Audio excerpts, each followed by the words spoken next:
Hello and welcome to bonus episode number 141 of the Culips English podcast. How's it going? Thank you for clicking play and joining me for this English lesson. My name's Andrew. I'm your Canadian English study buddy, and I'm happy to be here with you today. Guys, in this episode, I'm going to tell you a story about visiting Hawaii. Recently, my wife and I visited Hawaii, and a couple of episodes ago, in bonus episode number 139, I believe it was, I told you about some of the touristy things that we did while we were there in Hawaii. And in this episode, I'm going to tell you about some things that we did that maybe weren't as touristy. I don't want to say that we are living exactly like locals or anything like that, but I think we did get up to some adventures and some fun activities that were maybe a little bit different than the regular tourist itinerary. So I'm going to tell you those stories in this episode today. But before I tell you that story, I want to let you know there's a free interactive transcript and vocabulary glossary available for everyone, and you can get that just by clicking the link in the description. Plus, if you're a Culips member, then you can get a comprehension quiz as well. Thank you to all the Culips members out there for your support. Guys, Culips wouldn't exist without our members, so we all have to thank them, in fact. And if you'd like to sign up and become a Culips member as well, then just check out our website, culips.com. You can sign up there for an affordable price, and you get so many benefits and bonuses when you are a member. You'll get access to our weekly speaking classes. You'll get our member-only series, the Fluency File. You'll get helpful study guides and interactive transcripts, not just for our bonus episodes, but for all of our episodes, and much, much more. So visit culips.com and sign up and become a member today and take your English to the next level with Culips. Last month, my wife and I were lucky enough to spend a week in Honolulu, Hawaii, and we got up to lots of things. We did lots of activities every day. It was a very busy vacation. It wasn't really a relaxing vacation as much. Of course, we had a wonderful time, but we did do many, many things. And I'm going to tell you a couple of the things that we did that maybe you wouldn't find on a regular tourist itinerary. So the first thing that we did that was really cool and just a wonderful memory, I think we'll have it as a nice memory of our time in Honolulu going forward for many years, was visiting a local swimming pool. Now, on the surface, that doesn't sound like anything too exciting, but it ended up just being a really fun time. My wife is a big swimmer. She loves swimming. She swims 3 or 4 days a week. You guys know that I love running. Well, I think my wife is equally as passionate about swimming. So we both have our shared passions when it comes to exercise. She likes swimming. I like running. And running is a pretty easy thing to do. You know, you can pretty much run anywhere. But swimming, on the other hand, is not so easy to do. And Hawaii is an expensive place. So when we were looking into booking our hotel, of course, my wife is interested in staying at a hotel with a swimming pool because of her passion for swimming. But as I said, Hawaii is an expensive place. And as we were looking at the different hotel options, the ones with swimming pools were pretty expensive. And the ones without swimming pools were also pretty expensive, but a little bit cheaper. And so what we decided to do, and we were inspired by our previous trip to Australia, where we did some outdoor swimming in local community pools. We decided, hey, let's go on Google Maps. We'll search in Hawaii and see if there are any outdoor community pools that we could go to. And if that's the case, then let's do that. And so I went on Google Maps. I searched. I found that in the Waikiki Beach area, like that's where we were staying, is Waikiki Beach. Within that area, within, 4 or 5 kilometers or so, kind of close area, there were several pools, more than enough for us. So we decided, hey, let's save some money. We'll book the hotel with no pool, and then we can go to the community pools to swim instead. And so that's exactly what we did. And the pool that we ended up going to was not too far from our hotel, probably 2.5, 3 kilometers or so. And we ended up walking there because I love walking. When you go to a new place, I love just walking around because it gives you an opportunity to see the city, right? To see the area. So we decided to walk to the community pool. They had some open free swimming hours, where anybody could go swimming in the early afternoon. Of course, in the morning, they have like kids swim programs, and after school, they had kids swim programs. And then in the evening, they had swimming activities and lessons for adults and stuff. So there's only a little bit of time where you can go and actually just free swim. But it was in the early afternoon, and since we were on vacation, we had early afternoon availability and free time. So we decided to do that. So we walked from our hotel to the swimming pool, and it was a great walk. As I was saying, it's just a nice opportunity to see what the city looks like outside of the main tourist area of Waikiki Beach. So we walked through this really residential neighborhood. You can see the houses, the kind of houses that are popular in Honolulu. We saw lots of examples of those. We saw schools, we saw shopping centers and restaurants that were just used by locals, right, outside of the tourist zone. So we took our time walking there. I think we probably took about an hour just to wander and sightsee as we walked to the pool. We passed a poke restaurant and we had some fresh local seafood at the poke restaurant. I had some tuna, and I can't remember what my wife had. Maybe she had tuna as well. It was delicious. And yeah, there's this old wives' tale, this saying. I'm not sure if this is true or not, but after you eat, you're supposed to wait about 30 to 45 minutes before swimming, or else you can get an upset stomach and maybe feel sick. I don't know if that's true or not. I don't think that's the case for me. But after we ate our lunch, we decided, okay, hey, let's just take it slow as we walk to the pool, just so that we can digest our food, and then when we go swimming, we won't have any issues like that. So we wandered to the swimming pool, and it was just nice. I really like looking at people's gardens and people's houses, and that was just a cool walk through this residential area in Hawaii. And then finally we arrived at the swimming pool. It was in this really cool, big, massive open park, and we got to the front of the swimming pool and it was closed. We arrived too early, so we had to hang out in the park for about 20 minutes, but that was no problem at all. And then the pool was open, and actually I was a little bit confused. I had to ask the lifeguards there, is the pool actually open? Because there was nobody there. My wife and I were the only ones there. And so I was like, is it really free swimming right now? So I asked the lifeguards. There were 2 lifeguards on duty at this pool. And to paint a picture for you, it was probably about a 25-meter long pool, just a rectangular pool. And it was divided into 2 halves. So one half was just free swimming, where you could do whatever you want and just play in the water. And then the other half was dedicated to lane swimming. And that lane swimming area had 2 lanes. And so the lifeguard said, we're open, come on in. So we thought, amazing, we have this private pool to ourselves with lifeguards watching us as well. And also it's free to enter, totally free for anyone. So even though we're not American, we were able to go in and take advantage of that amazing community pool. So we got changed and we jumped into the pool. I stuck more to the side that was free and open, where you could just do whatever you want and play in the water, because that's my kind of style when I get into a swimming pool. I'm not really a lap swimmer, but my wife is more of a lap swimmer. She likes going back and forth and actually exercising.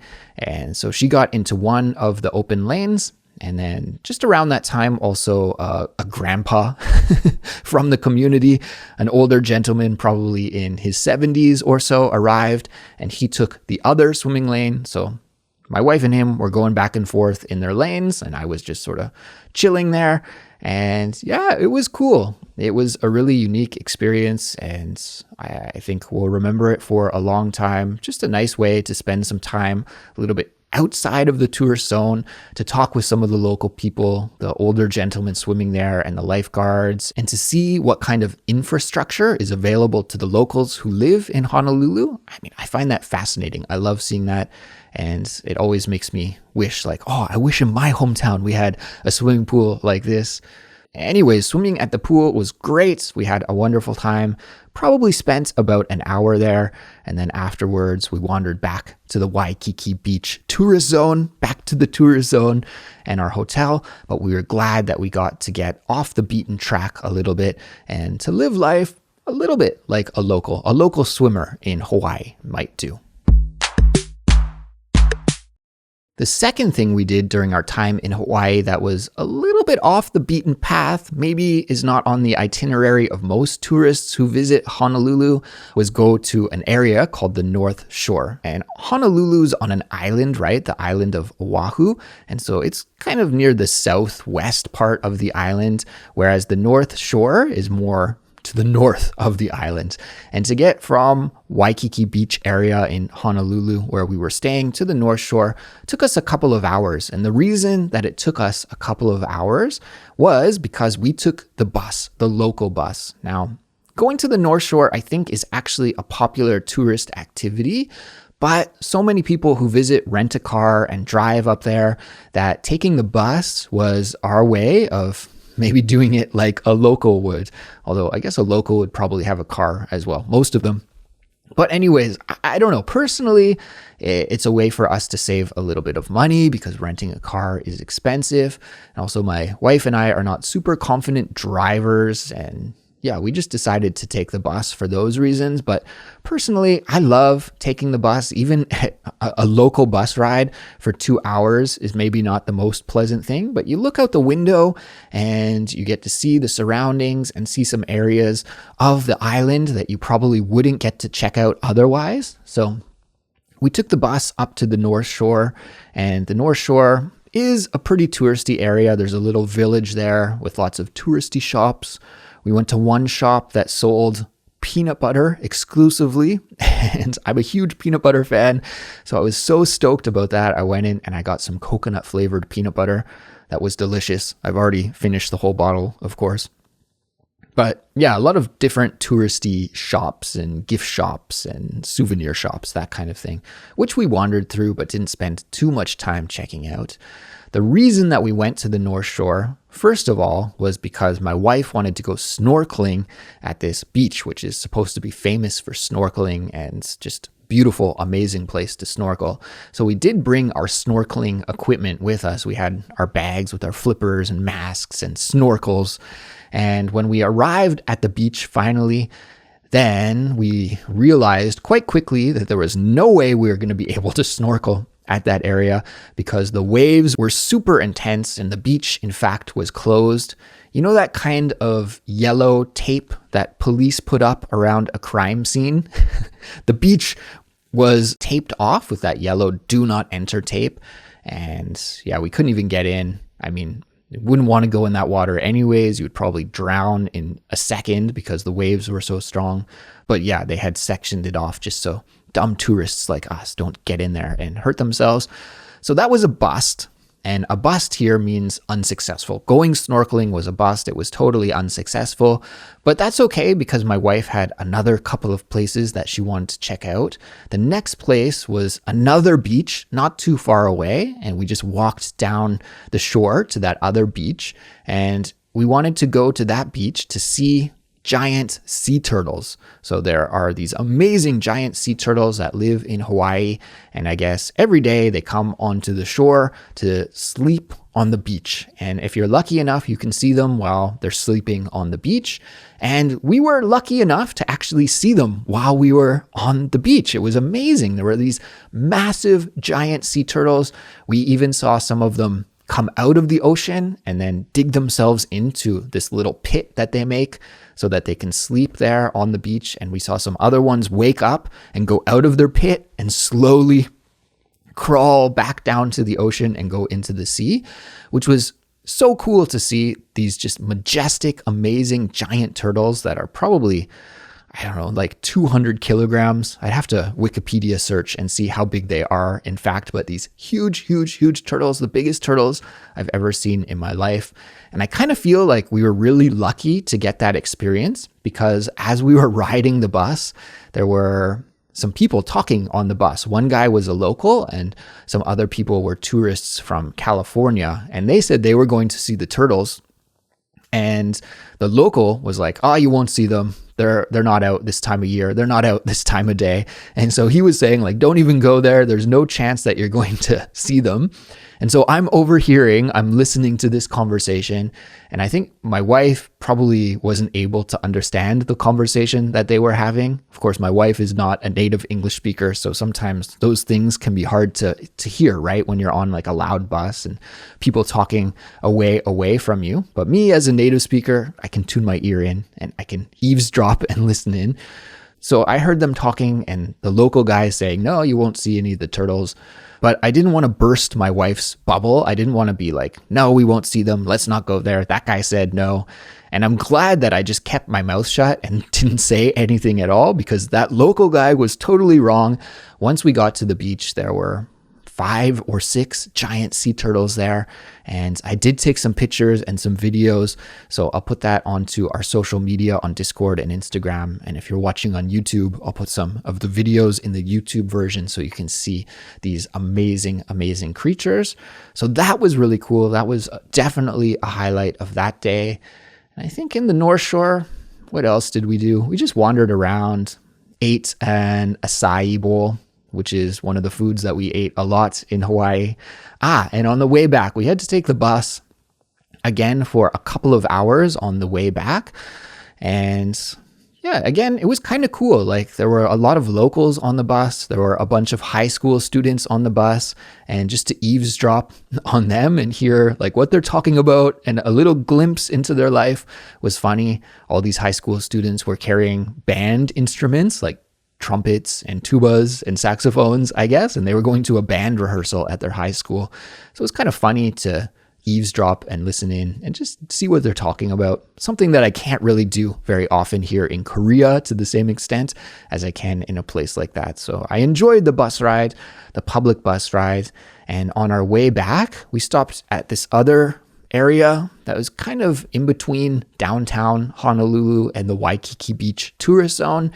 And we stopped there because there was a record store that I wanted to visit. Of course, as a music lover, I love going to record stores and checking them out, and even sometimes finding some hidden gems. I like to go digging and see what kind of music I can find that could be interesting to take back home with me. And I was really curious to see if I could find some cool Hawaiian music to take back with me to Korea here.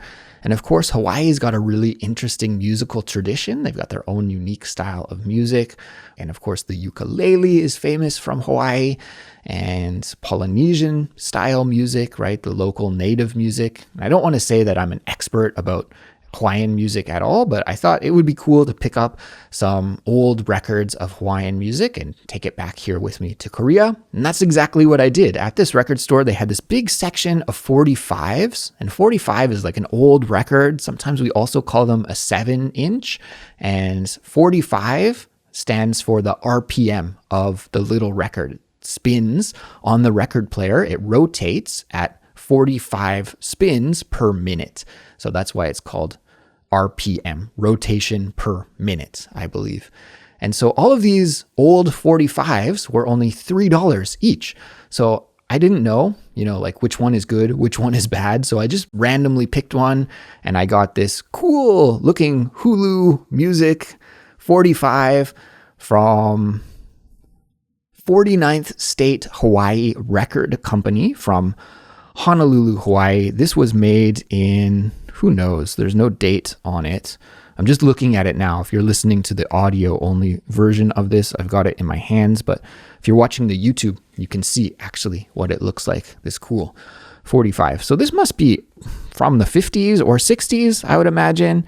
And there's only 2 songs on it. On one side, there's a song called Lovely Ginger Lei. And a lei is that kind of flower necklace that is famous in Hawaii. And then on the other side, there's a track called Melody of Hulas. So very cool. And when we got home, we put it on, and it sounds amazing. It's really cool. And yeah, it's great. It's some nice Hawaiian music. So I thought this is a great kind of souvenir. I'm happy that I picked this up for only $3. So much better than just a regular touristy trinket, in my opinion. So I'm quite happy with that purchase. And when I want to remember my visit to Hawaii, I'll put that on and listen to that music. And I think I'll have a really great memory of my time there. And then after we were super hungry, it was time to get dinner. So we went to a local restaurant. We were just walking by and we saw a restaurant that said they were serving authentic, local, traditional Hawaiian cuisine. And we thought, that sounds amazing. I wanted to try some local food. So we went to that restaurant and we ordered they had like a combo platter where they had, 5 or 6 dishes that were authentic and local. And I can't remember the names of all of the specific dishes right now. But again, I'll put a photo online so you can see what the food looked like. There was some dish, I want to say it was called lau lau, if I remember correctly, that was maybe made with meat, like some pork that was cooked within some leaves. I think it was like cooked in the ground is probably how they would traditionally cook it. That was delicious. There was some salmon. Oh man, there was lots of stuff and it was really, really good. And yeah, my wife and I pigged out on the local Hawaiian food. And I have to say, it was the best meal by far of the trip for me, in my opinion. I really enjoyed that. And then probably after that, some of the seafood that we had was a close second. So yeah, some good eats there in Hawaii. And I'll put some photos of these dishes onto our social media and on YouTube here so you guys can see it, because as you can tell, I'm not really a huge foodie. I'm not good at describing the food that we ate, but it was good in the end. We had a really busy day that day, visiting the North Shore, riding the bus for several hours, and then going to the record shop and digging in the used record shop, and then eating the local authentic Hawaiian food at the end. By the time we got home at the end of the day, we were totally wiped out, and I think we probably slept really, really well that night. And yeah, I can't remember what we did the next day after that, but I'm sure we were busy, so it's a good thing we got that rest in. Anyways, guys, I think I'll leave it here for now. Thank you for listening all the way to the end of this episode. And thank you for listening to my Hawaiian adventures. After Hawaii, my wife and I stopped in Japan. And for me, the Hawaii part of our trip was amazing. It was so fun and so just wonderful. But in Japan, it went from wonderful to terrible. And I'll tell you all about that in the next couple of Culips bonus episodes. So make sure that you tune in next week for that story. But before I let you go here today, I do want to share the completion code with you. Each and every week, I give you a completion code. And as a homework assignment, you have to use the phrase or the word from the completion code in your own example sentence, and leave that example sentence on our social media or our YouTube comments or our Discord community. And that will signal to me and to all of Culips listeners out there that you finished this episode, that you did it. And then I will say, good job. Well done. You made it all the way to the end of the lesson. So for today, let's go with the phrase. I taught you this cool phrase, this cool expression in this episode, off the beaten path. Off the beaten path. And we use this to talk about traveling somewhere that's not so popular, maybe where most tourists don't go or don't see or don't visit. So off the beaten path. My wife and I went off the beaten path when we went to the local swimming pool and the North Shore in Hawaii. I want to know what your example sentence is with this expression. So go, go, go. You have your homework assignment, and I look forward to reading your comments. So everyone, please take care. Have a great week of English studying up ahead here, and I'll catch you in the next Culips episode. Until then, bye-bye.